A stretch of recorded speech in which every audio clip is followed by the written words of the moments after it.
So I'm going to do a quick introduction of the Riverwatch team, and I'll start with myself so that everybody knows that I am the queen. According to Barb, I'm the queen of everything, and there is a word that comes before everything, but I won't say it here. And so I'm Michaela, and I run the Riverwatch program as part of River Science. So Bradley and I are both employed by River Science, and I run the program from the nonprofit part. It's Megan's counterpart to the Parks and Wildlife. I've been here about 18 years with the Riverwatch now, and so I've met most of you. I think I've met everybody on this phone, and then I'm going to turn it over to Bradley and let him talk about himself for a minute. Yes, thank you. I'm Bradley. I'm also with the River Science part of things. We're employed by River Science. I'm considered the muscle of the group. I'm the security for the queen. I do anything she asks. No, I'm the volunteer support, volunteer coordinator, outreach coordinator. I do a lot of the behind the scenes stuff. I do most of the shipping and receiving, a lot of the servicing, and some work with the nutrients as well. And then anything else that anyone asks. So I do most of the volunteer stuff, and I'm excited to see everyone who showed up today. And that's basically it. Megan? I'm Megan McConville, about a year into my stint here with Riverwatch, and my role is CPW kind of liaison to the Riverwatch program.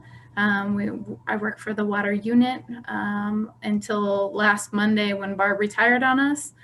We were working in tandem together, but really grateful for a year of overlap with Barb in that official capacity, and many more years beyond that, I hope. I have a background in training as an environmental analytical chemist. So the fact that my dual roles get to be part-time in a lab and then part-time working with volunteers and thinking about this program is really a great opportunity and a kind of a dream position for me. So it's really nice to see some volunteer faces, and for those of you who give so much to this program, yeah, really happy that you could join us today. I'm going to ask the rest of you to introduce yourself, but I'm going to start with Anna because she's kind of our Riverwatch intern. Hi, everyone. So my name is Anna. I've been with Riverwatch since July. So I'm the new in-stream flow and Riverwatch intern for this year. And my position ends early in January, but I've been helping out with Riverwatch with their educational opportunities and with Bradley and Michaela with what else they need with. So nice to meet you all. All right. I hope you guys are comfortable introducing yourself. It's a small enough group that I think we can all do that. We'll let Barb go last. How about Mr. Wild? You put Mr. in front of that? Of course you're Mr. Of course I'm Mr. I'm the guy that's been around since before rocks were dirt. Barb and I have been on this journey for about 30 years now. So hi, Barb. I ran a Riverwatch program at Glenwood Springs High School for about 20 some years and have been working with Riverwatch doing facilitations and trainings and site visits since about 1993 or 4. So anyway, I know a lot about nothing. We'll leave it right there. Lori? Hey guys, this is Lori Harvey down here in Monte Vista, San Luis Valley. I've been with the program, I think I started in 2009, I think I did the training in fall of 2008, and then I started sampling in 2009. So I know there's only a couple of us down here in the valley, so we're holding the fort down here. 15% of Colorado's land area, we've got it. And one thing we love to do here is a lot of research, student research. So we've really appreciated everything that Riverwatch has done to support the kids with the special projects. You guys, I'm serious. You have really launched some careers. So know that. It's super cool. Charlie?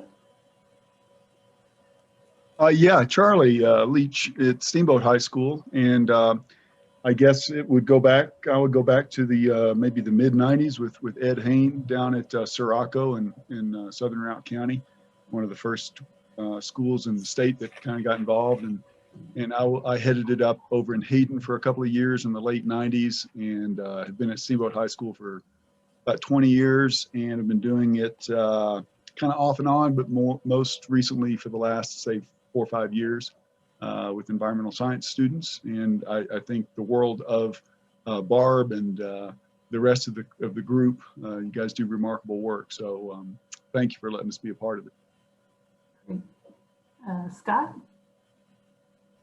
Hi, everybody. Scott Zevin from Aspen High School. I actually live down in Glenwood Springs. I think I missed a little bit of the backstory on Barb's background. I can't wait to hear a little bit more about. I want to know if you've gone to any like official government meetings and you left that as your background. And I'd love to hear any funny stories you can share. Barb, you're always good for a good laugh. So I hope you'll share. I probably missed that.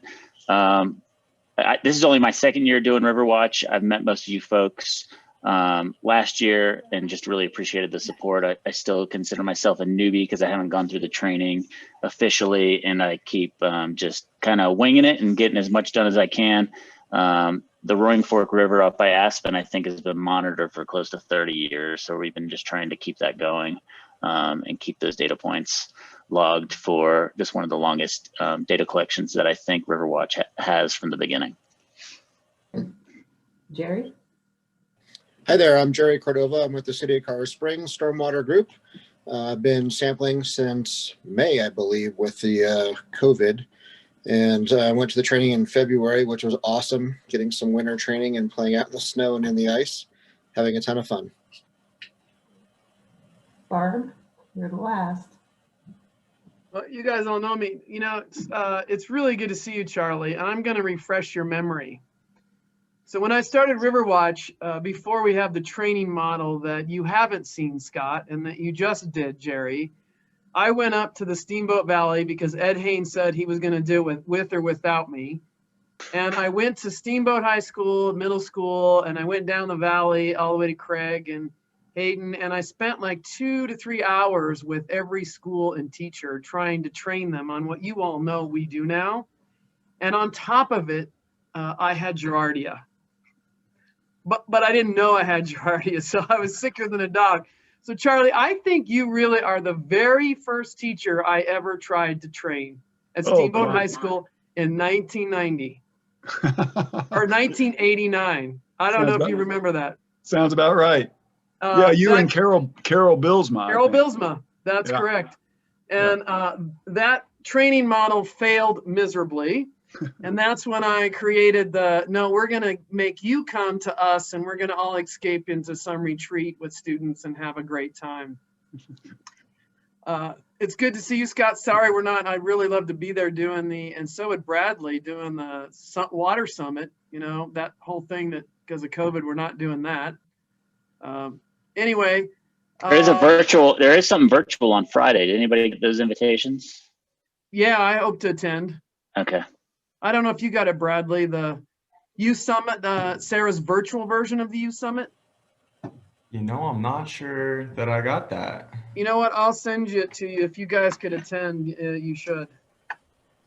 Cool. Not that we ever should you in Riverwatch, but I'll try to send you that invite. Thank you. So indeed, I did retire officially on 11/30, but as you all know, COVID is wreaked havoc with time. So I'm going to be like the bad zit that keeps coming back in a hopefully a productive way.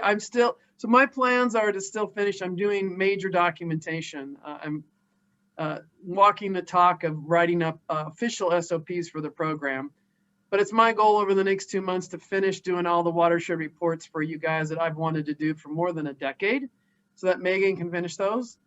And then also produce a bunch of videos, training videos, put some things in a teaching platform to maybe help you guys train your volunteers if we can't do real trainings for a while. And to your point, Scott, I have a lot of stories and I'm trying to figure out a way to do little video vignettes with those stories. I've got some ideas and people willing to interview me. I think it was Bradley or someone came up with spin the wheel with Barb by the river and wherever it lands, she'll tell a story. And the other really fun thing I've done is I uncovered all these old videos as I moved my 30-year office. So Mike Wild, I have videos of you in 1990. Lori, I just got done looking at the video of you and Taylor when she got that award from the commission. So I'm converting all of those to digital, and we're going to get them on the website. So you guys can look at all of those and reminisce. And Jerry, you just got to get in front of the camera so we can get your happy face on a video.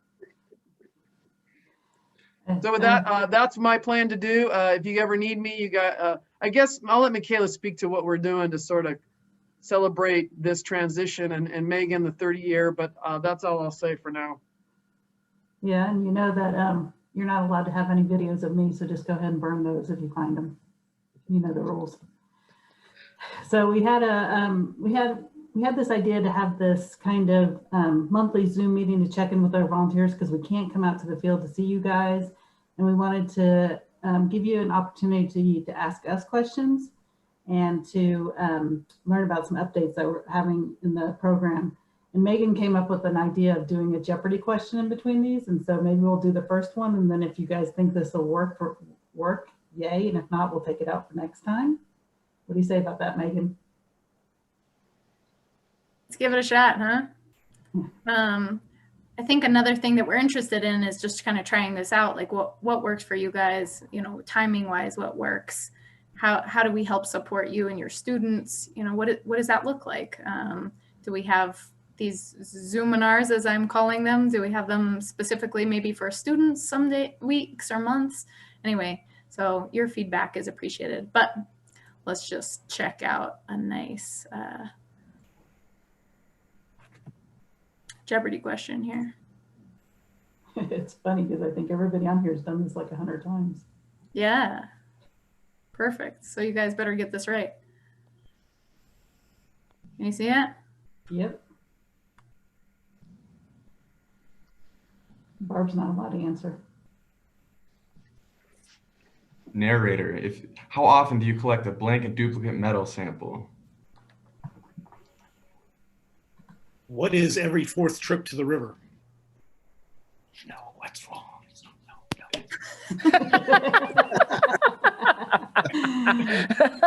How many times does Mike Wild collect one? I was wrong. It depends on the number of stations you have, It correct? depends on the number of stations that you've got. And I see myself in that picture there. No, it doesn't. No, it doesn't. The number of blanks and dupes would matter how many stations, but how often you collect is not. Oh, that's true. Yes. A I little thought it was hint. every time. What is every time? What is wrong? I appreciate the enthusiasm. Megan, What is every fourth sampling event? every 5th sampling event. Fifth sampling event. Every 5th sampling event. Bradley, lead us through this one. Yeah, so every 5th sampling event, and at its simplest form, we want you to have 20% of your samples to be a blank and a duplicate. So whether you're sampling every month or every other month, it's every 5th sampling event to get to that 20% for blankets and duplicates. Because I know through this past year, through some capacity challenges, some people switched to sampling or collecting metals every other month, and that's fine. So we didn't want to confuse you with timing throughout the year. You know, whether it's twice a year or, you know, every 6 months or just every 5th collection should be a blank and duplicate. Great work, team. Ooh. Now, do you want a story around blanks and dupes? Let's hear it. Okay. Is there a so song 19 first? Huh? Is there a song first? Oh, there could be. And so 1990, I think we did the Yampa River first. And then we were trying to start schools that were on really bad rivers, dead rivers, super fun rivers. So we were trying to start the schools in the Telluride and San Miguel for the Uncompadre super fun Circla site.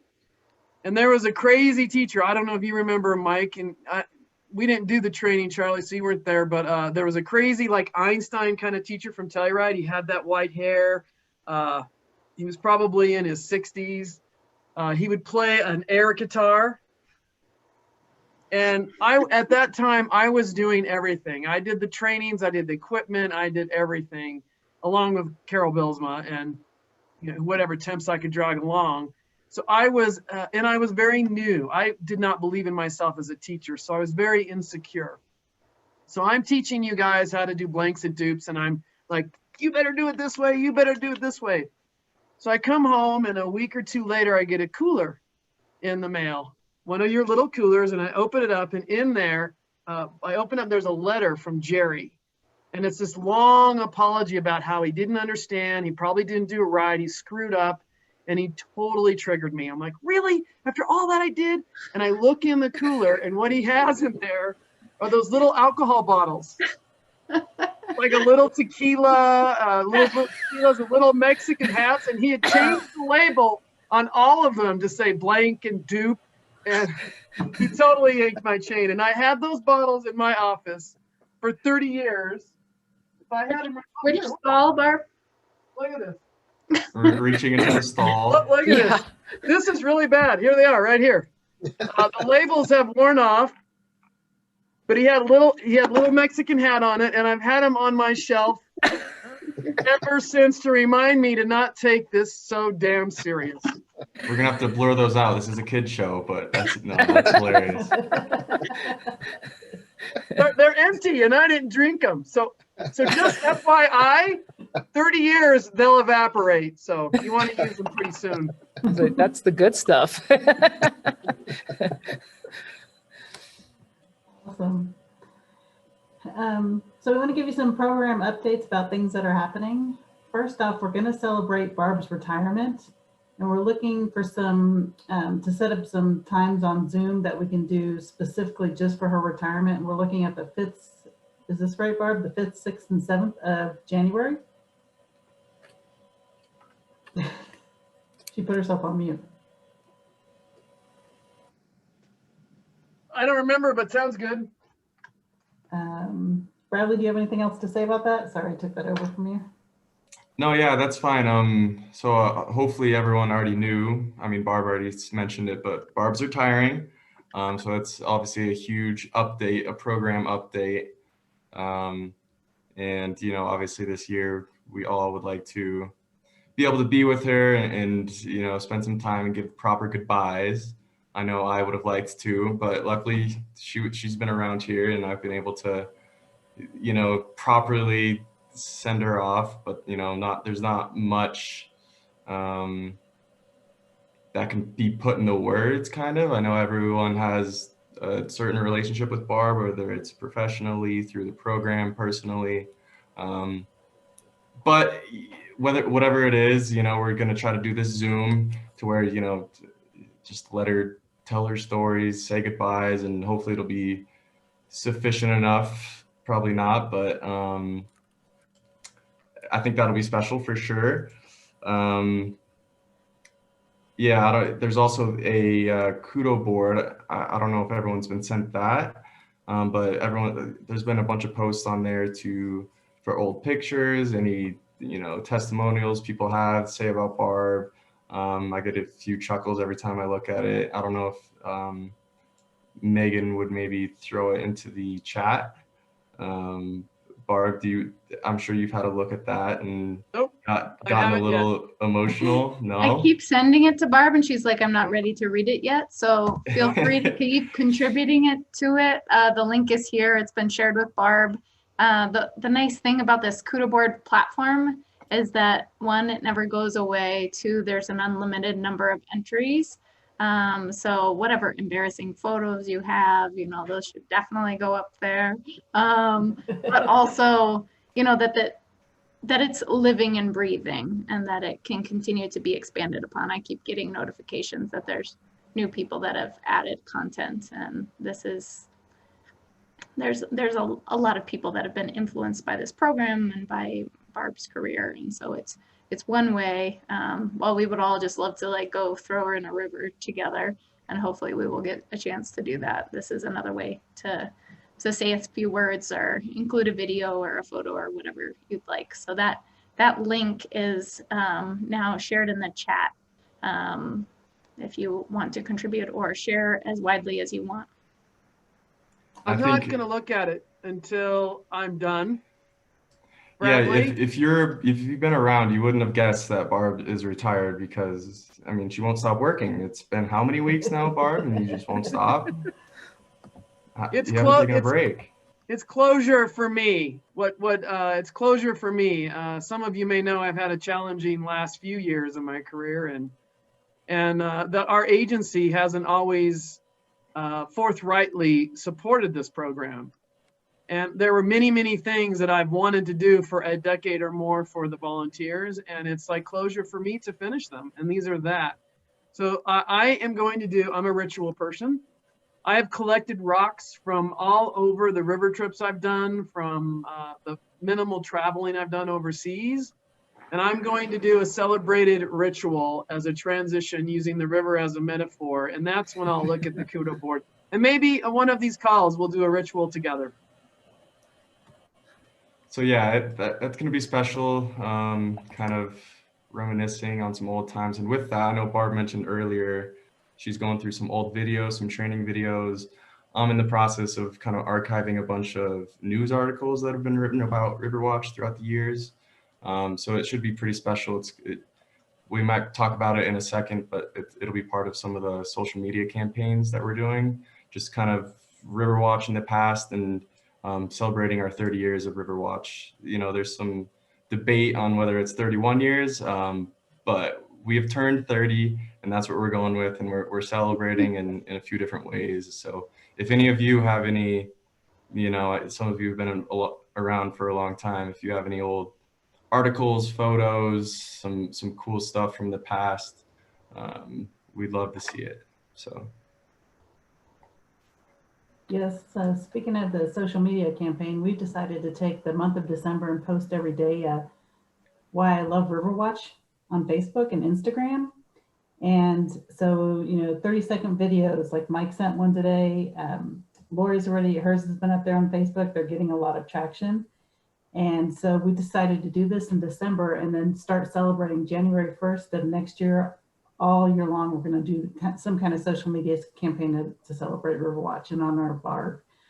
And so one of those new things that we're going to do is launch a new logo coming up in January, and Bradley can talk more about that in a second. But one of the things that we weren't able to have this year was a training. And so that kind of sucks for us because we really enjoy having our trainings and getting our volunteers up to speed on new protocols and new volunteers and things like that. There is a slight chance that we might still have a training in at the end of the year, but highly unlikely. It'll be a full out training. So just know that might not be happening for Scott and Charlie, you know, if you wanted to come. We'll figure something out though. So we're going to do I Love Riverwatch. We're going to do an alumni thing. So Charlie, if you have anything from before, Mike, any of your former volunteers, your former students, we're looking for stories, testimonials, pictures, I Love Riverwatch because kind of things. Anything you guys can help us out with, that would be awesome. I'm also interested in slowly curating an alumni kind of database. All of your students who they're still in touch with so many of you, but it would be really great to continue to share some Riverwatch stories with them. I'm an alum myself. I participated as a middle school student. It is what changed the course of my life. So you guys as teachers in this classroom, you know, like those are incredible impacts. I became passionate about water contaminants and spilling acid on my jeans and hiking in the snow. It's really powerful. But being an alum, and then obviously the passion that I have for this program, I've reached out to a few alumni recently, and it would be great if you have lists of students that you're like, man, talk to these folks or harass them and we'll get photos. I would love to make that part of a then and now. What are folks doing? They never wanted to see another titration and therefore they're doing X or Y. And that's all really great. So if you have lists and are willing to share them with me, that would be really wonderful. Yeah, I reached out I reached out to Sirocco High School a couple weeks ago looking for Ed Hain, and I know that Ed has moved out of the country, and I haven't heard back yet. And I want to hear. I'll try it again, but just wanted you to know that I tried, and I'm going to keep trying. Cool. I'm actually friends with Ed and Kate on Facebook, so maybe I can get a hold of them that way. Yeah, definitely try that. They're in and around South Korea, and because their daughter lives over there.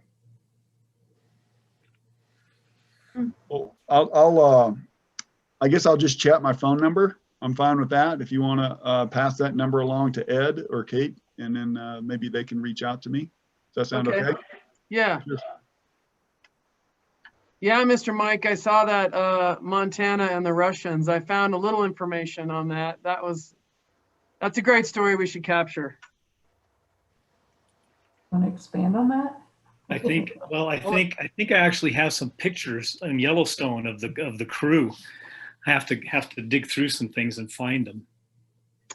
And So Megan, for you, Brandon Merritt was a student that came on that trip, and he works for Parks and Wildlife now. I gave you his name, I think. You did. You might have remembered Wendy Hannafy. She taught at Horizon, but she was our aquatic education coordinator at Parks and Wildlife for a while. So Mike and I and Mike's class and Wendy Hannafy's class went to Montana for an NAEE conference and brought equipment with us. And we ran into these Russians that were there learning about environmental education. And we ended up doing kind of this Riverwatch demo with no interpreter with these Russians who wanted to take the green box and everything back with them. And didn't your students, Mike, stay in touch with them for a while? yeah, they did. Well, the thing that was interesting is my kids figured out that chemistry is kind of a universal language. Yeah. So you could start doing chemical formulas, and so alkaline hardness was not a foreign concept when you started throwing up what the chemistry was. The other thing that was really interesting is when we started kicking bugs, and he's going mayflies, and I mean they're ubiquitous, and we don't often think about that they are all around the world, and there's all kinds of different ones. That the Danish mayfly is the insect of the year this year. Did you know that, everybody? I did. Yeah. So. That was chosen as the international insect of the year, the Danish mayfly. So anyway, yeah, so we had a great time kicking in streams up in Big Sky, Montana, and three of the kids went with me are still really good friends with me on Facebook. One of them is married to the Rocky Farms guy down in San Luis Valley, grows potatoes. Another one is a local guy, and another one is So anyway, I have contacts with three of those kids who went to Montana with us pretty regularly still. So. And then later, like in 1990, and then again in 1998, I got an offer to go to Russia and train them on citizen science. And it was, that's a story I should tell, because we found the same thing, Mike, that when you started talking about these things, you didn't need a translator. And I was training, by the way, literally rocket scientists, people with PhDs that were unemployed. This is right after USSR, the wall came down, if you will, and Russia became Russia. By the way, Scott just left, and did anybody notice, did you wonder that when that bike was ever going to land, they were probably waiting for that person to get health insurance? Yeah. That bike on his head? Yeah. He said it was riding a slick rock on his head. That's what he said. Oh. So.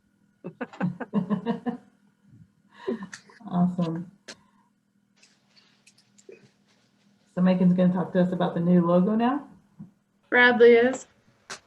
New logo, exciting.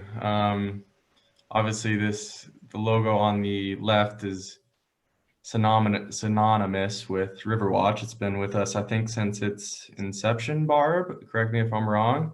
Mm-hmm. But we figured it was time for a new one with all this transition through the whole year. So we wanted to take kind of the same pieces from the old one and include it in this new one with the water, the hand, fish maybe not so much, but people, science, purpose. And we liked that just because, you know, it's real people doing real science for an actual purpose. So we're a big fan of it. And I think a cool thing about this as well was Barb was a huge advocate in using the same artist. She could probably talk about him a little more, but his name's Wayne. We were kind of going through this process of thinking about new logos, and she was able to get a hold of him, and he came up with this for us, and we all really like it. So we hope you guys do too. And we're in the process of getting this on a bunch of swag for you guys, like stickers and water bottles and whatever else, some keychains, hats, t-shirts, everything else. But we're not forgetting about the old logo. I think it'll be kind of a cool antique type of thing. The analogy that I like to use is like the old Denver Broncos logo is considered cool nowadays because it's old school and it's still around. And then this is the new Denver Broncos logo, where it's a little bit sharper and fresh and kind of modernized. So Barb, I don't know if you wanted to say a little bit about Wayne and how he's been involved. I'll just give a shout out. I love the word antique, and then you recovered yourself there, Bradley. The Riverwatch logo, Wayne Lewis is the same age as I am. And if you have any other product, ever seen any other art from Parks and Wildlife, Wayne had his hand on it.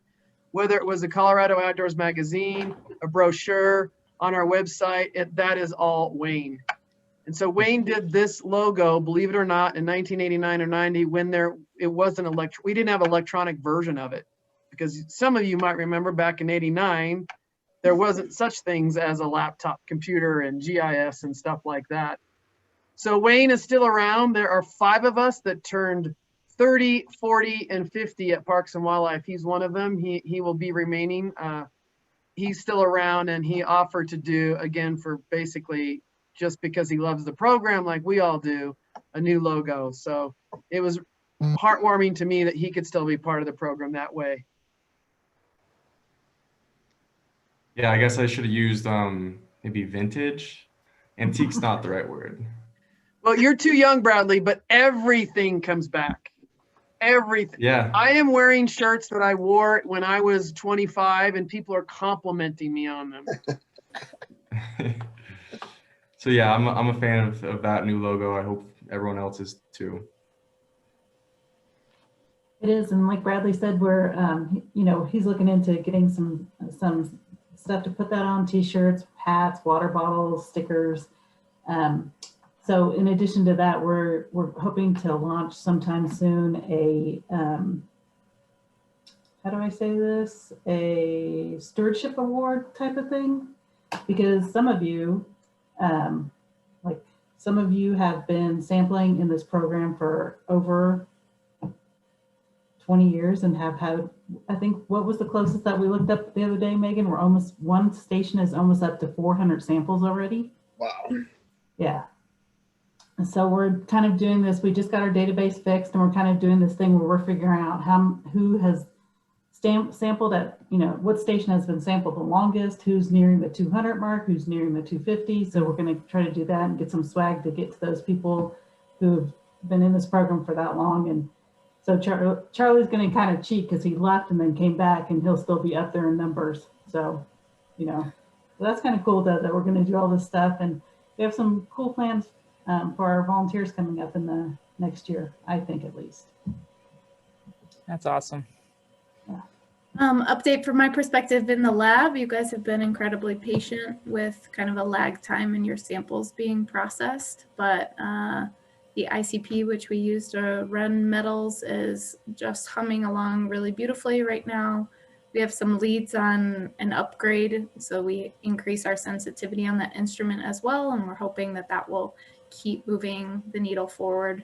Certain elements we're as low as we can go with the given instrumentation, but we're just like pumping through samples, and I can't tell you how good that feels because you guys have been waiting for so long. But also do let us know, like, Megan, I really need that for that project. Lori, you did that, and like so happy to make that happen for these students who are doing really good work. So continue to flag us if you're like, that particular station, I need that for this project. That's really important to us, and we will prioritize that to help you guys continue all your great research efforts. And then nutrients are going fairly well. Total phosphorus and total nitrogen are still giving me a huge headache. So those ones are still in my queue. But other than that, then we'll be able to kind of think about other metals that we maybe want to explore in Colorado, like nickel or molybdenum or thallium, that we need to consider because of Colorado's history and that they're becoming pervasive, and there are indications that they're impacting aquatic life negatively. So that's a little lab update. Happy to expand on that if you guys ever want to learn more, or again, if students want to zoom in and see what happens at the lab, if that's, you know, a feature that we can provide, like what happens when you send that mystery cooler off. Those are some other things that we're working on to kind of tell that story of Anna had this great idea of like this water droplet. We're just going to like follow that from you guys to Bradley's desk to Michaela where she's processing and up to the lab, and kind of what happens, so that there aren't any black boxes and you guys are really aware of all of the standards that we hold your data to because of the effort of your time. So probably time for another Jeopardy question, right? You can tell Megan worked on this. She's all excited. Do me right, you guys. Don't make me sad. I'm too old. I did so poorly on the last one. I'm gonna not say anything this time. I know, Mike. The M&M show needs to be revised, I guess. Yeah. What I appreciate though is you erred on the side of more QA, which is always good. All right, Jeopardy question number 2. What is the expected color change for BGMR alkalinity? And bonus, I probably couldn't even pronounce this one correctly. What does BGMR stand for? What is bromophenol green methylcrystal red for 4,000? Barb, great master returns.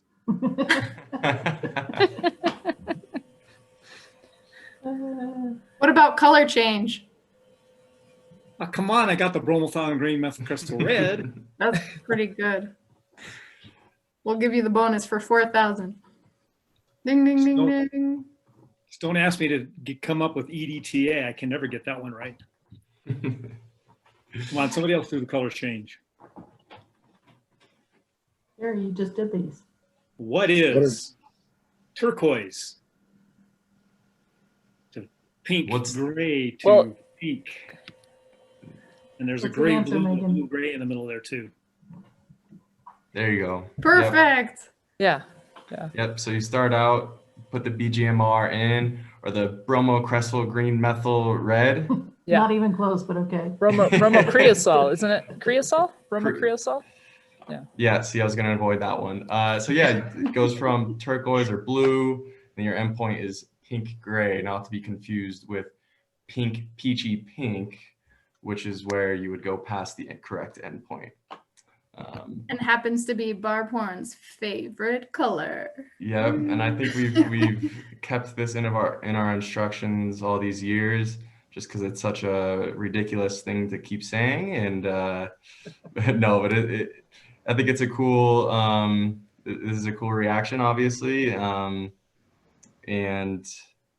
I don't know if anyone has anything else to add with this. I probably couldn't tell you the exact chemical reaction that's happening in here. I probably should know it, but I wouldn't tell you with accuracy. Well, I have a story. It's too bad Scott's not here because it comes from Aspen. And it was in the early 90s. Mike would appreciate this. And I call this when Riverwatch hit the age of Patagonia. And in standard methods, you know, that was written in the 40s and the 50s by a bunch of boring colored people, like everything was blue, the primary colors or so. So here we are doing titrations at a site visit, and one of the girls or the student says, Miss Horn, is this magenta? Is this teal? Is this, I was like, oh, we've reached the age of Patagonia where it's standard methods needs to get up to date. Peachy pink. We're gonna go into one more because Bradley was like, if we're gonna do one and describe that, we go from turquoise Yes. to. And I wanted to do this just because, you know, obviously no one needs to have any of this memorized, but I think it's kind of interesting how the alkalinity titration is almost the opposite as the hardness. So what is the expected color change for hardness titrations after adding 15 drops of ammonia buffer and a small scoop of EBT powder? Bonus, what does EBT stand for? I know the EBT, the first part's Aerochrome Black. I'm trying to remember the T. Aerochrome Black. Ah, can't remember Purple the T. to denim or blue. Yeah, it's So good. pink. You guys are yeah. good. It's just a T, Lori. Just, so oh, it's just the T. you're All right. wrong word. So yeah, when you add the EBT, it turns to purple. Sometimes it's a little pinkish. And then the end point of this is blue or royal blue. So pretty much the opposite transition of colors. And I think this is a good reminder for folks to keep their green box organized. Like I label one side alkalinity and the other hardness, and kind of keep the same chemicals that go with on each side. So I kind of keep it straight, just in case things gets messed up and you know you're not getting a color change, you're wondering what's happening. So I thought it'd be important to differentiate these two. Great work, team. I want to get a background with a fire in it so that I can say fireside chats with Michaela instead of Zoominars. So we thought that maybe these meetings would last 30 to 45 minutes, and we're almost at 45 minutes, so we don't want to keep you guys all day, but we wanted to know if there are questions that you guys had for us. If this is beneficial, would it even be better if we invited guest speakers in the future? Having a Q&A session from you guys, we'd like to hear from you. And would this time work every second Wednesday of the month?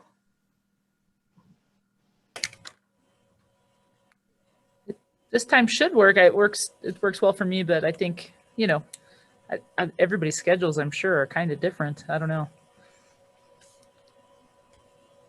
Jerry, does it work for you typically? Hard to know. Yeah, this works for me. I mean, I'm pretty flexible without having, a lot of classroom presentations going on. The schedule is definitely more flexible. And then I think it's always great to have guest speakers come in and talk about, how the program relates to what they're doing, or partners, or even if it's highlighting a staff member and what they do. Like you were explaining, that chain kind of a custody. It'd be neat to see that and see the lab and places we're not going to get to go to. I think we would all appreciate that. And Jerry, just a shout out to people like you and Fran and the adult groups. If there are particular topics you want to learn more about, that would be guest speakers outside of the program. We've talked about featuring some of that. So calling out to sort of the watershed groups and people like you and Fran, what are additional topics that might be interesting to all river watchers? I think, a lot comes up with Trout Unlimited and that group and what they're doing from a policy side, as well as their daily activities and what they're, catching or finding. Same thing with, I think, CPW, is that we don't often get to interact with them from my role, in local government to their agency. And so I think it'd be neat to even hear from them and what they're doing. And yeah, I could certainly follow up offline with some other things that impact our region and what I'm in, and I think our partners would be interested in as well. Because there's certainly a lot of tension and, some stories between county boundaries. So the watershed knows no boundary. Cool. And Lori, and Charlie, just real quick question, would having a parks and wildlife, like a game warden and a park manager or a fisheries biologist, come on and do a little thing about their career, what they do and how they got there, would that be of value to you and your students? Even if it wasn't live, it would be recorded? Absolutely. Yep, that would be great. I would love to see that. I know I've scoured the internet and pulled some of that stuff and taught it as part of the class, just little 5-minute videos of what different branches do, and something that's more updated and new would be fantastic. Yeah.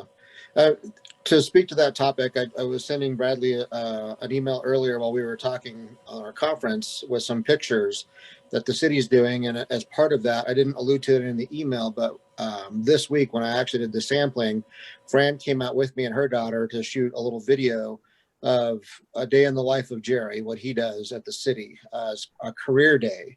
I go to every year at one of the middle schools, and this year obviously we're not doing that.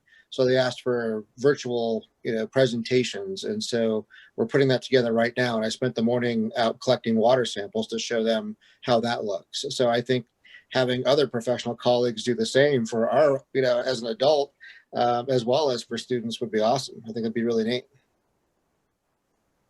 Yeah, please email Bradley or myself or even Megan with any of these ideas that you guys have. Okay. We're keeping track of all this stuff, and we love when you guys come up with everything and we don't force you to do it. So that would be awesome. I think the first one should be the Queen in a yoga class. See if I can get my dog to do downward dog for you.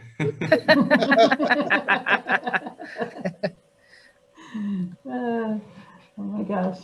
Charlie, anything else you would like to see, or Mike, like what these sessions could look like, how we support you guys? Nothing new, really. Future careers. Megan, your story is a great one. Those kinds of things. Yeah. Possibilities, but always good to hear from professionals and people with experience in the field, for sure. And the kids appreciate that.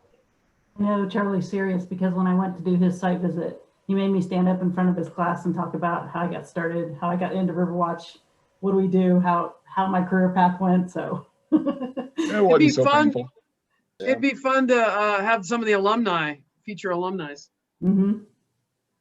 I was also thinking, Lori, your current students who are doing these like really robust research projects, I would love to give them an opportunity, and maybe it's not long, it's like 7 minutes, like that feels like a lot when you're, in That's it. that's perfect. That's perfect for them. They need all the practice speaking they can get. So Yeah. I am all over that. And even if it was a recorded type of deal, if you wanted to hear for a moment, I would love that.